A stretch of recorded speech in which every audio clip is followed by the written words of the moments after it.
As redes sociais pregam uma perfeição que não existe, ninguém é perfeito. Cada um tem seu defeito, eu não sou perfeita, apesar que todo mundo fala que eu sou linda e tal, mas eu tenho meu lado obscuro que todo mundo tem.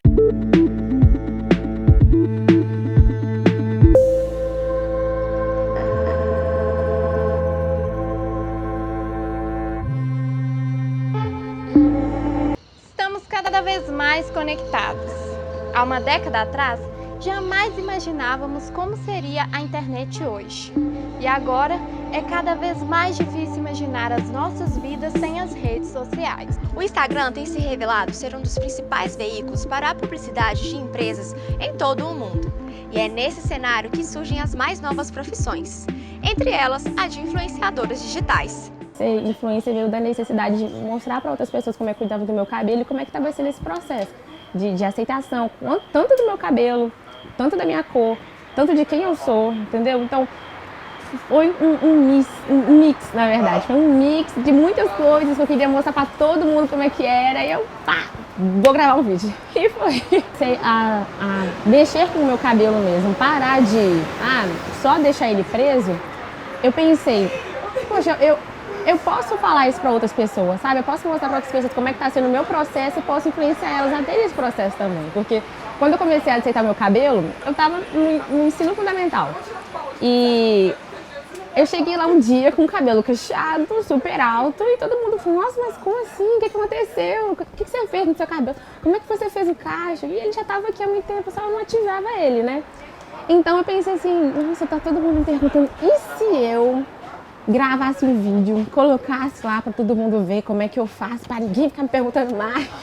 Começou quando eu tinha 17 anos, né, e eu criei o blog, no Blogspot, e eu comecei a escrever textos no blog e compartilhar um pouco da minha vida, compartilhar um pouco sobre beleza, produtos de maquiagem e tal, porque eu não queria falar sobre corpo. Naquela época eu já era gorda, mas eu era bem mais magra do que hoje, e eu ainda não me aceitava, eu ainda não era feliz com o meu corpo. E conforme eu fui crescendo, amadurecendo, o blog também foi amadurecendo, ganhando desdobramento nas redes sociais, YouTube, Instagram, Pinterest, Facebook, que hoje eu tenho um grupo também. Então foi ganhando esse desdobramento, eu amadureci muito e aí com esse processo eu comecei a ajudar outras mulheres a também se respeitar acima de qualquer coisa, né? Que antes da gente amar o outro, antes da gente ser feliz com o outro, a gente tem que se amar e ser feliz com a gente primeiro, né? As influências ajudam na construção da imagem das outras pessoas, fazendo toda a diferença. Para as seguidoras é muito importante ter pessoas como elas, mostrando o seu dia a dia.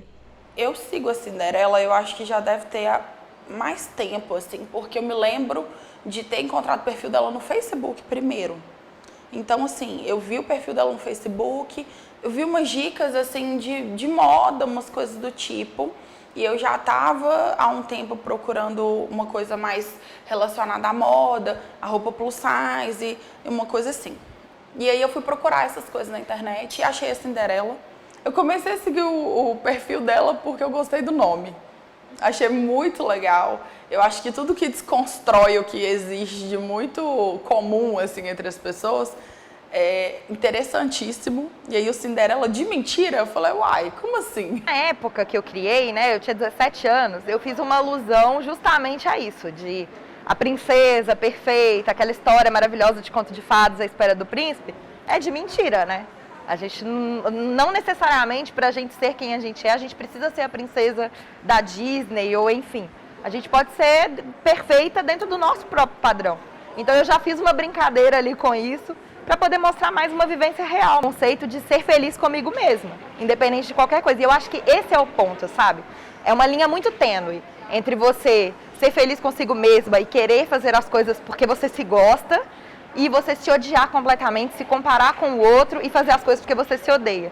Já assisti, gente, acho que eu já assisti todos os vídeos dela do YouTube, porque eu realmente consumo conteúdo dela mesmo.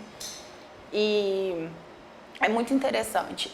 Antes ela começava com uma ideia de moda, dicas de roupa, onde você encontra algumas peças e tudo. Era meio que uma busca, assim, né, de compras, era um guia de compras. Depois ela começou a ampliar esse conteúdo.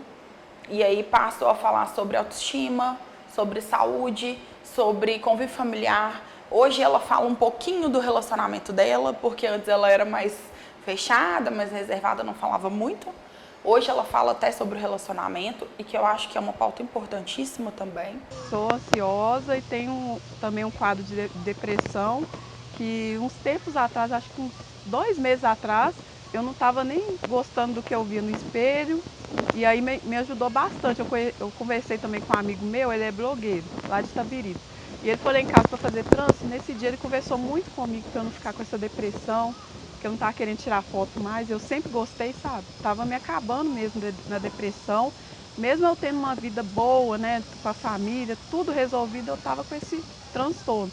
Então eu creio que eu estou começando a me libertar de novo, gostar de mim, a me cuidar mais, através dessas pessoas que me influenciaram. A importância da Cinderela ter essa pauta, essa abertura. Hoje eu não sei com quantos seguidores ela tá, mas assim, ela atinge muitas pessoas. Eu acho, é aquilo que a gente comentou antes, ela é uma pessoa necessária do mundo, porque falar disso na internet hoje é muito importante. A internet hoje ganhou um espaço e uma importância surreal.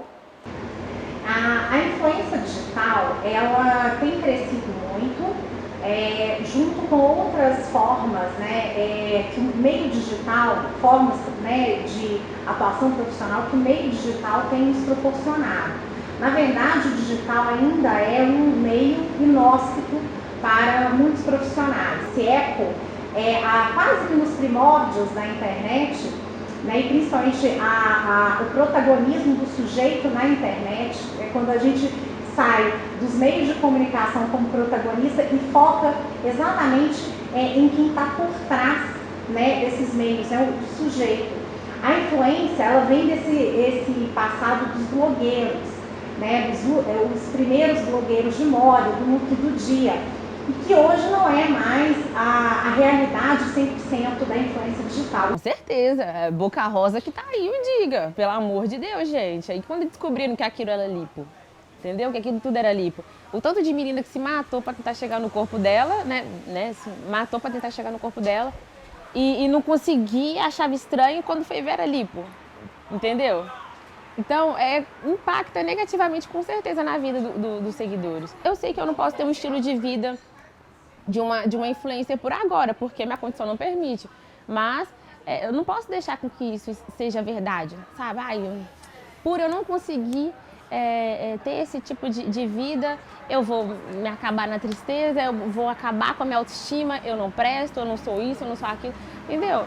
Então, é muito pesado, sabe? O poder que as pessoas têm na outra e não entender que isso é forte. Essa profissão ganhou nuances dentro da perspectiva que a gente vive da inclusão e da diversidade, porque é associado inúmeras vezes à influência digital, inclusive nos seus pontos negativos, aonde existe a uniformização de padrões de beleza, padrões de estilo de vida, né, impossíveis, utópicos, eu diria, às vezes nocivos, né, onde as meninas se comparam com as blogueiras, com as influencers, né, que elas veem no Instagram e causam um disparate, né, entre o que é visto e a consciência da sua autoimagem. É claro que a gente vê cada vez mais essa aura da influência digital se quebrando nesse lugar. Existe cada vez mais críticas a essa ilusão do Instagram, a ilusão de como é manipulado, na verdade, as imagens através do Instagram. E a gente entende que um influenciador digital hoje é verdadeiro, né? É um influenciador que tem algum propósito dentro da sua influência. Sendo nova essa profissão, a de influenciador, é preciso ter voz para que a sua mensagem chegue de forma clara e objetiva aos seus seguidores. O foco principal é influenciar de forma assertiva. Mas será que as influências só impactam positivamente? Quanto mais tempo eu fico numa rede social com padrão, onde me mostram padrões de belezas idealizado, um corpo idealizado, mais o meu cérebro vai entender que não, eu não estou ali dentro. Porque a gente tem a percepção do nosso corpo. O que é a nossa imagem corporal? é o que o nosso cérebro entende do nosso corpo, e aí junta com os nossos sentimentos e as nossas emoções sobre a nossa percepção do nosso corpo. Então a nossa imagem corporal fica, como que eu posso dizer, fica... a gente não se sente dentro daquele mundo que a gente está vendo ali na rede social, entende? Eu preciso ter uma voz, e qual é o sentido de ter uma voz e alcançar milhares de pessoas se eu não tenho um propósito? É só vender um produto? É a venda pela venda? É a beleza pela beleza? A estética pela estética? Isso não se sustenta mais. Ainda, né, se a gente pensar no contexto da geração Z, que é a geração mais consciente e crítica, né, dessas duas últimas gerações passadas. A geração Z e a que vai, né, que está surgindo agora, a Alfa, que são crianças de 12, né, 10, 12 anos e até menos, são cada vez mais críticas e engajadas, cada vez mais fluidas na sua identidade de gênero, cada vez mais inclusivas. E se essa geração de influenciadores digital não começar a entender e dialogar com essas futuras, né, influências, né, influências e perspectivas de público, elas tendem a se calar na sua voz, elas vão se quebrar nesse sentido. Então, eu creio que existe um paralelo mesmo. A rede social é muito boa, porque a gente vê notícias, coisas para melhorar a autoestima, mas ao mesmo tempo que melhora a nossa autoestima, o que traz a perfeição da rede social atrapalha também, porque as redes sociais pregam uma perfeição que não existe, ninguém é perfeito. Mas de um modo geral, lidando com mulheres no meu trabalho, na minha vida, de todas as formas possíveis, eu acabo percebendo que realmente a internet é tóxica para as mulheres de um modo geral. Por quê? Porque aí você vai ver aquilo que as pessoas pregam na internet como uma verdade absoluta. Primeiramente, não existe verdade absoluta. Existe a sua verdade, existe a minha, existe a dela. Cada pessoa vive aquilo que é a sua realidade. A sociedade é patriarcal e machista, né, há não sei quantos mil anos, e desde os primórdios ela é assim. Hoje as coisas estão diferentes um pouco, a mulher tem mais espaço, tem mais voz, tem mais acesso às coisas, porque, né, pensando que alguns anos atrás nem votar a mulher podia, então hoje em dia a gente vê que as coisas são diferentes pelos acessos que a gente acaba conquistando. E eu acredito que a internet é muito prejudicial para esse tipo de coisa, porque exige tanto da mulher, que a mulher tem que ser perfeita, porque a mulher tem que ser uma boneca. Eu acho que as pessoas têm que ter muito cuidado com o que elas propagam na internet, porque é muito difícil, é muito tóxico, é muito pesado. Se a gente não souber filtrar o que a gente consome, a gente fica louca mesmo. Então, eu acho que pelo bem da nossa saúde mental, a gente tem que saber filtrar real, porque senão não tem condição. É muito pesado. De acordo com a Pesquisa Nacional de Saúde, que foi divulgada pelo Instituto Brasileiro de Geografia e Estatística, IBGE, mais da metade da população brasileira se encontra acima do peso. Mesmo com as estatísticas, os padrões de beleza que se vêem em revistas, desfiles e comerciais tendem a ser os mesmos biotipos. A moda ainda precisa, tanto quanto a indústria, né, de entender melhor que a diversidade ela não pode ser um checklist, né? Uma coisa que a gente tem que cumprir dentro de uma agenda de catálogo, de desfile. Eu tenho cada vez mais visto dentro da minha sala de aula alunos desenhando croquis com vitiligo, mulheres, né, dentro daquela perspectiva do croquis com tamanho 48, tamanho 50, e diversidade de etnia, de raça. Então isso já é um sintoma de que essa diversidade está alcançando.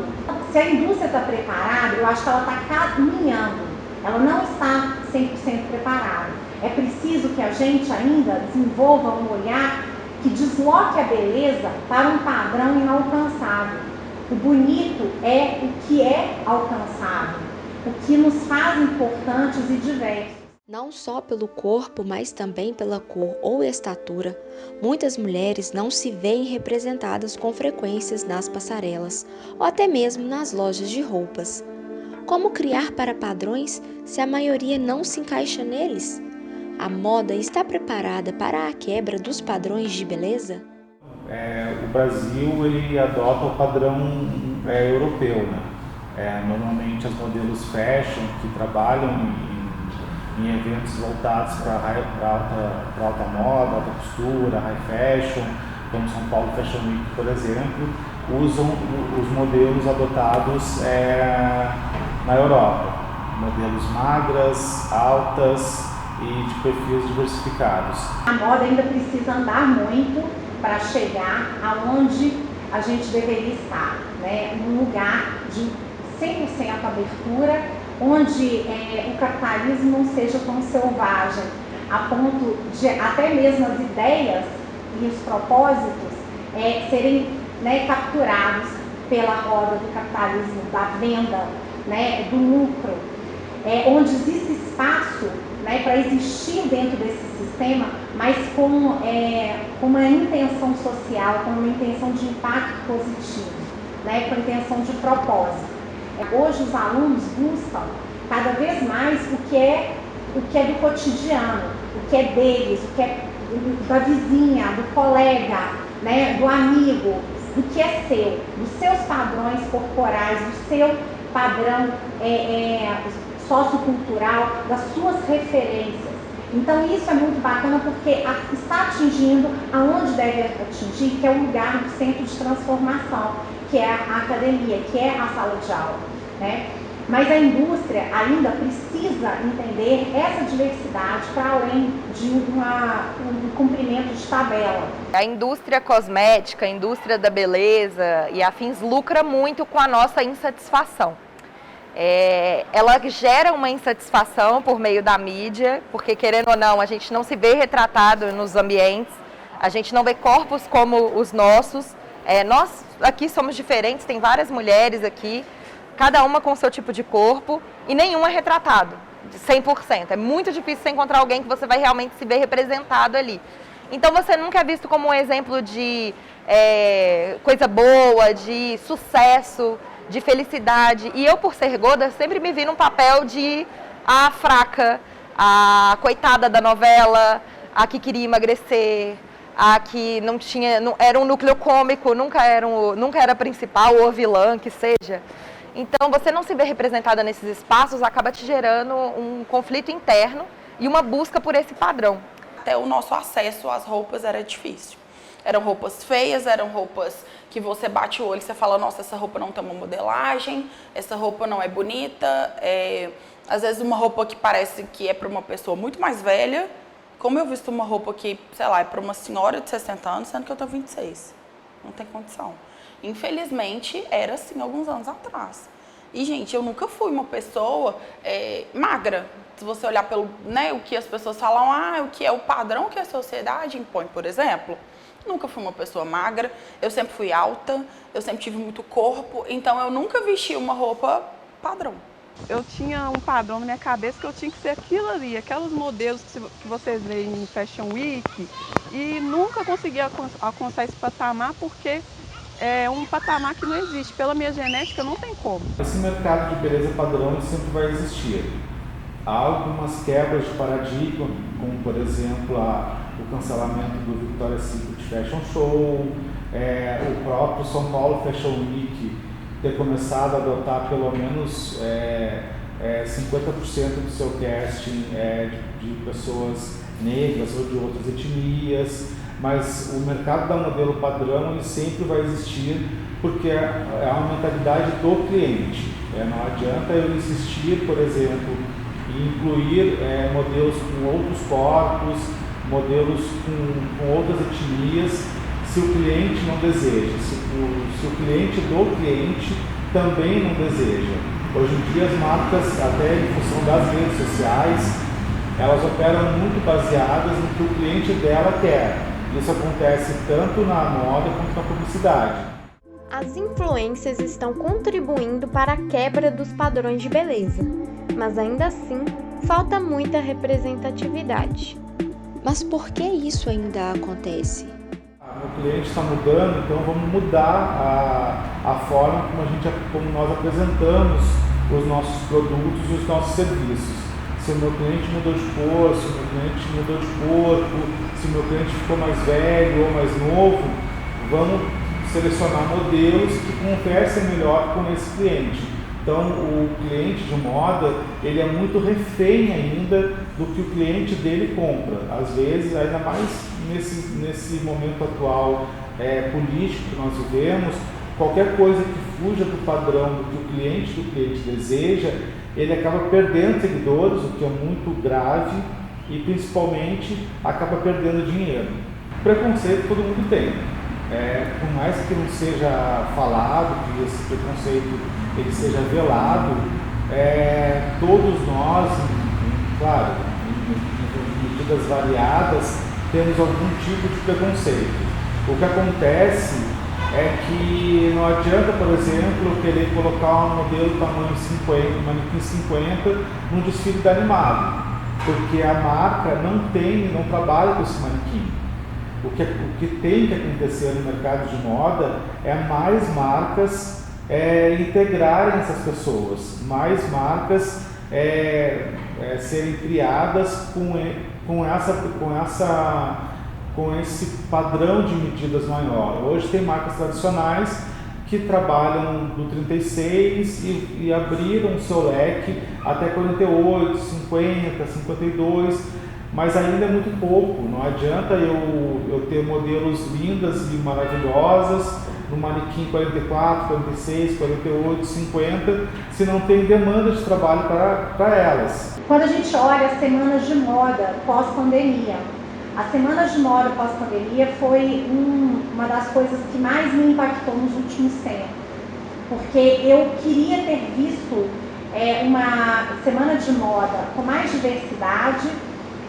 Eu imaginei uma semana de moda de Paris muito mais disruptiva, muito mais impactante do que a que eu vi.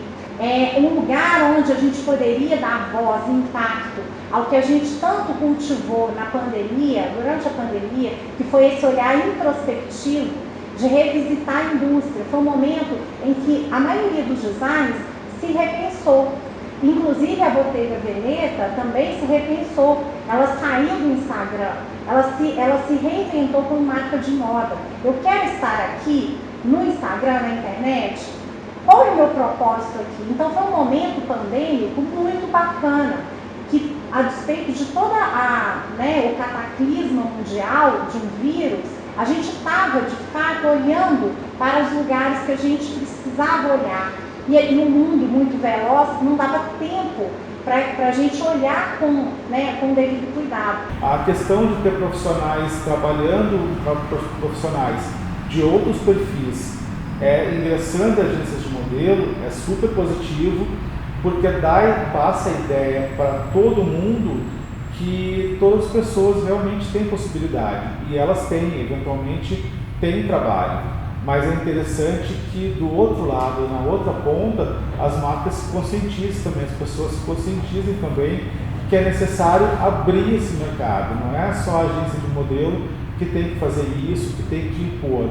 Se eu imponho isso ao meu cliente, que não trabalha com esse tipo de perfil, eu acabo perdendo o cliente. Então a gente tem que, como negócio também, entender essas nuances de mercado para destacar tanto a agência quanto o modelo e quanto o cliente. A distância que fica, a questão do corpo ideal e do corpo real. E como que essa mídia influencia nessa padronização, nesse querer ter o que não tem, e o que às vezes nem precisa de ter, na maioria das vezes. Quantas vezes nos sentimos enganados ao nos depararmos pessoalmente com alguém que tem sua foto de perfil totalmente diferente do que é de verdade? Isso ocorre o tempo todo, principalmente por causa dos filtros que a própria plataforma tem. Esses filtros conseguem mudar completamente a nossa aparência. como afinar o nosso nariz, aumentar os lábios e mudar a cor dos olhos, aproximando-se um pouco mais daquele padrão imposto pela sociedade. Mas, infelizmente, não percebemos o quanto isso pode estar representando riscos psicológicos e sociais. Acho que o Instagram fica até um pouco difícil de saber se ele plantou uma coisa ou se ele só espelhou e potencializou, né? Que é uma grande questão da estética, né? Nos últimos 10 anos, eu acho que a gente passou por um fenômeno de estetização muito grande do mundo. Todas as nossas camadas, principalmente de consumo, né, foram muito atravessadas pela estética e por esse imperativo mesmo. Com a evolução tecnológica, né, nos últimos 10 anos a gente teve Instagram, mas a gente também teve umas outras tecnologias que foram se desenvolvendo, né, por exemplo, as selfies, as câmeras frontais nos celulares, né, que possibilitaram fazer essas fotos. Então, a gente conseguiu massificar, dar acesso às pessoas a aparelhos para que elas pudessem fazer as próprias fotos. E é natural que o ser humano saísse, né, se fotografando, se experimentando, se vendo de diferentes ângulos. A gente participou de diversas etapas, né, como humanos, assim, de se auto-olhar. Só que a gente conseguiu massificar isso, e aí junto com isso vieram outras ferramentas, né, de edição de fotografia, de novo um caráter auto-experimentativo, né, que a gente vai tendo, como é que eu fico com filtro, como é que eu fico sem filtro, como é que eu mudo minha face. Eu acho que nada disso é tão novo, a gente só tomou novas expressões disso, né? E com a tecnologia, o que a gente vê é que isso ficou exponencial, né? Então, massificou, muita gente teve acesso, coisas que antes, né, por exemplo, recursos de edição ficavam restritos a profissionais de edição, agora ficaram na mão de qualquer pessoa, muito facilitado, e aí abriram-se outras coisas. O filtro, eu acho que ele é uma coisa meio pessoal, né? Vai de quem gosta, mas hoje em dia a gente consegue ver que tem uns filtros absurdos, né? Virou até um assunto de debate entre eu e os meus amigos, que a gente viu alguns stories que mudava completamente a fisionomia do rosto da pessoa, sabe? O nariz afinava absurdamente, o queixo ficava, né, bem pra frente mesmo, sabe? E a maioria desses filtros é padrão, gente. A maioria desses filtros é padrão. É o quê? É um nariz fino, é um olho claro, é uma boca desenhada, uma boca vermelhinha, sabe? Uma boca vermelhinha. Ai, é uns negocinhos aqui, uns brilhinhos aqui, mas até que não influencia. O negócio mesmo é no rosto. Então, olha onde a gente chegou, sabe? Olha onde nós chegamos, a ponto de a gente mudar a nossa fisionomia, né? Mesmo que seja momentaneamente, né? Gravando um story, mas pra parecer aceitável, sabe? Entendeu? Ainda mais pra gente que é preto. A gente usa uns filtros desse, a gente estranha demais. E aí, no Instagram, né, a gente, graças a Deus, o movimento tá perfeito, fazendo filtros para as pessoas pretas, sem modificar nariz, sem modificar a boca. É só uma luz aqui, um brilho aqui. Eu acho que isso não tem problema, não um brilho aqui, ou aquelas brincadeirinhas de colocar um tanto de figurinha no rosto, ok. Mas sem modificar, sabe? Valorizando nossos traços mesmo, sem mudar nada. Eu acho isso essencial. Primeiro, sinalização de que há filtro ali. O segundo, saber quais são os efeitos daquele filtro, né? Porque isso vai numa responsabilidade das plataformas, numa responsabilidade dos criadores de filtros, né? Que quais são as lógicas que esse filtro está seguindo. Porque são filtros que, em geral, embranquecem a pele, afinam os traços do rosto, mudam a coloração do olho, mudam alguns volumes, dão boca, afinam o nariz, uma série de coisas que, inclusive, têm vieses racistas, né? Então, acho que a gente precisa tomar, ou enviesados, porque eles são construídos em cima de determinados padrões de beleza, que a gente sabe que seguem padrões brancos, por exemplo, enfim. Então, isso nem sempre é colocado para discussão, né? Quase nunca, na verdade. Ou a gente não tem senso crítico de educação midiática construída para que os usuários em massa percebam isso. Nessa reportagem, vocês viram que existem influências que podem te ajudar no processo de fortalecimento da sua autoestima. Portanto, escolha bem quem você segue e selecione melhor os seus conteúdos. Vou deixar uma mensagem aqui para que você repense quando esse vídeo acabar. Tá tudo bem, vai ficar tudo bem. Você não precisa ser igual a fulano, você não precisa ser igual a ciclano, você veio diferente. Entendeu? E é isso que te torna lindo, é isso que te torna linda. Somos lindos, você não precisa ter um nariz fino, você não precisa ter uma boca rosinha, entendeu? Você não precisa ter super magra, você só precisa ser você, você precisa se amar, porque no final das contas vai estar só você e você. E aí, quem vai te consolar quando você estiver mal? Quem vai saber te consolar quando você estiver mal? Só você, entendeu? Então, poxa, sua axila é escura, isso é normal, a minha também é, eu sou negra, isso é pigmentação, relaxa. Você não precisa ficar fazendo tratamento estético só para clarear ela, tá tudo bem. Isso é normal da gente. O seu corpo é mais avantajado, o seu corpo é mais fino, não se importe com isso, tá tudo bem, isso é normal.